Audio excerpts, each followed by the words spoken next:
Shalom semuanya. Pernahkah Anda bertanya-tanya tentang kekuatan luar biasa yang ada dalam iman? Iman ternyata adalah kekuatan yang telah membentuk kehidupan banyak orang di sepanjang sejarah, mendorong mereka untuk mencapai hal-hal yang luar biasa.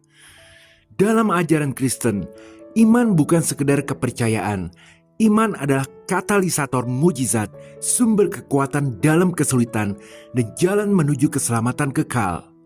Mari kita bahas 3 fakta penting tentang kekuatan iman yang telah menjadi pusat pemahaman Kristen selama berabad-abad. 1. Iman adalah dasar dari segala mujizat. Ibrani 11 ayat 1 tertulis, iman adalah dasar dari segala sesuatu yang kita harapkan dan bukti dari segala sesuatu yang tidak kita lihat. Alkitab mengajarkan bahwa semua yang kita harapkan di dunia ini memerlukan iman sebagai dasarnya. Entah harapan yang sederhana, seperti ingin makan donat, maupun sampai yang dahsyat, yaitu ingin mengalami mujizat. Sejatinya, semua hal yang tidak dapat dijelaskan menurut ilmu pengetahuan dan logika dapat disebut mujizat, yang artinya ada campur tangan Tuhan yang maha kuasa di belakang peristiwa itu. Maka keberuntungan pun adalah sebuah mujizat. Jika Anda memenangkan undian berhadiah, itu artinya Anda mendapat mujizat. Karena dalam banyak kesempatan, Tuhan berkata bahwa berkatnya datang seringkali dalam bentuk keberuntungan. Salah satunya di Yeremia 18 ayat 10b. Aku hendak mendatangkan keberuntungan yang kujanjikan itu kepada mereka. Dan masih banyak lagi, yang pada intinya, beruntung adanya adalah sebuah mujizat dari Tuhan. Ini artinya, mujizat bukan hanya tentang hal-hal besar dan spektakuler, tapi bisa dimulai dari keberuntungan-keberuntungan kecil dalam hidup kita. Yesus berkata, berbahagialah orang yang tidak melihat, namun percaya. Ini artinya, iman yang sejati tidak selalu menuntut bukti fisik. Justru dalam ketidakpastian, iman kita harus semakin bertumbuh. Itulah sebabnya kita tidak dapat melihatnya setiap hari. Karena ketika kita mulai mempertanyakan mujizat Tuhan atau timbul rasa gelisah, disitulah kita tidak ada iman. Karena jujur, keraguan itu seringkali datang menghampiri hidup manusia. Terlebih ketika hidup sedang tidak baik-baik saja. Dan kenyataannya, keraguan adalah musuh dari iman. Jadi sebagai solusi, ingatlah selalu bahwa iman adalah tindakan percaya. Ketika kita beriman, kita memilih untuk percaya pada janji-janji Tuhan, meskipun kita belum melihat bukti fisiknya. Kepercayaan ini dapat membuka jalan bagi Tuhan untuk bekerja dalam hidup kita. Dan yang terpenting, kita harus menyelaraskan kehendak kita dengan kehendak Tuhan, sehingga kuasanya dapat mengalir bebas dalam hidup kita.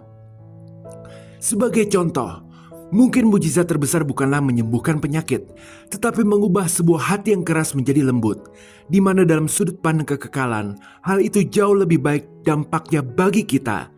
Yang pada intinya, iman mengharuskan kita memiliki sikap hati yang terus positif kepada Tuhan. Jaga sikap positif ini setiap hari, setiap waktu, setiap saat dalam hidup kita. Jangan biarkan keraguan muncul dalam diri kita, karena itu dapat merugikan kita. Dan lihatlah, Anda akan menyadari bahwa mujizat demi mujizat terus terjadi dalam hidup Anda. Haleluya, amin. 2. Iman adalah satu-satunya sarana untuk memanfaatkan dan menggunakan kuasa Roh Kudus. Galatia 3 ayat 5 tertulis, jadi bagaimana sekarang? Apakah Ia yang menganugerahkan roh kepada kamu dengan berlimpah-limpah dan yang melakukan mujizat di antara kamu berbuat demikian karena kamu melakukan hukum Taurat atau karena kamu percaya pada pemberitaan Injil? Kuasa Roh Kudus yang membimbing, menghibur, memberi kekuatan dan kasih karunia pada orang Kristen dapat kita alami hanya melalui iman, bukan karena perbuatan kita. Semua karena anugerah. Jika orang yang terlihat baik tetapi ada kesombongan, maka dia tidak dapat merasakan kuasa Roh Kudus yang dapat membawa hidup menuju kebahagiaan sejati. Sebaliknya, jika orang yang berlumur dosa, akan tetapi dia dengan kerendahan hati memohon ampun dan percaya, maka kuasa Roh Kudus akan segera turun dan akan memulihkan segala yang telah hancur dalam hidupnya. Inilah yang jadi perbedaan antara orang yang hanya sekedar Kristen dengan orang Kristen yang dipenuhi oleh Roh Kudus. Bahwasanya orang yang tidak dipenuhi Roh Kudus akan cenderung berlama-lama dalam menghadapi masalah, bahkan mungkin akan cepat jatuh tergelincir dari berbagai jebakan hidup dan susah untuk bangun lagi. Sedangkan bagi orang yang dipenuhi Roh Kudus, maka Roh Kudus dapat selalu menuntun dalam mengambil keputusan, memberi hikmat dan pengertian, serta membantu mereka untuk memahami kehendak Tuhan. Dalam masa-masa sulit sekalipun, Roh Kudus akan memberikan penghiburan, damai sejahtera, serta harapan. Roh Kudus juga memberikan kekuatan untuk mengatasi segala tantangan hidup. Sangat luar biasa. Oleh karena itu, ingat sekali lagi, bukan karena perbuatan, melainkan karena iman, yakni dengan memintanya kepada Tuhan, maka Roh Kudus dengan segala kuasanya dapat kita gunakan, sehingga dengan karunia-Nya yang berbeda-beda bagi masing-masing orang, kita pada akhirnya dapat bersama-sama sebagai tubuh Kristus membangun kerajaan-Nya di dunia ini. Haleluya, amin.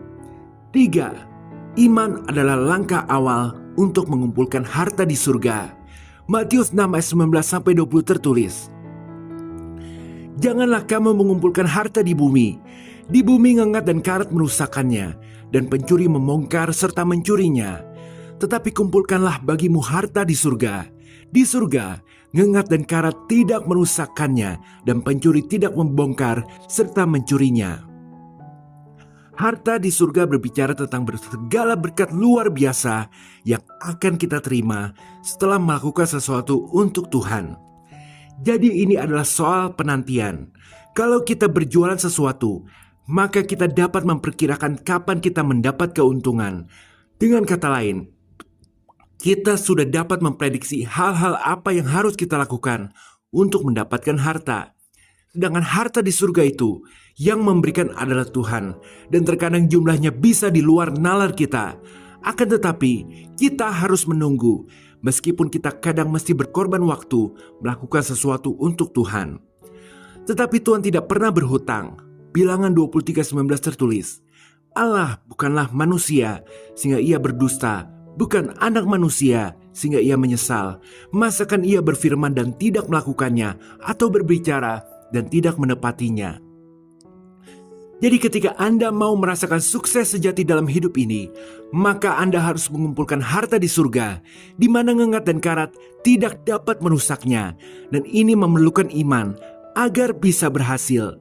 Coba bayangkan ketika Anda memberi makan orang miskin, Anda tentu tidak langsung mendapat balasan karena perlu menunggu.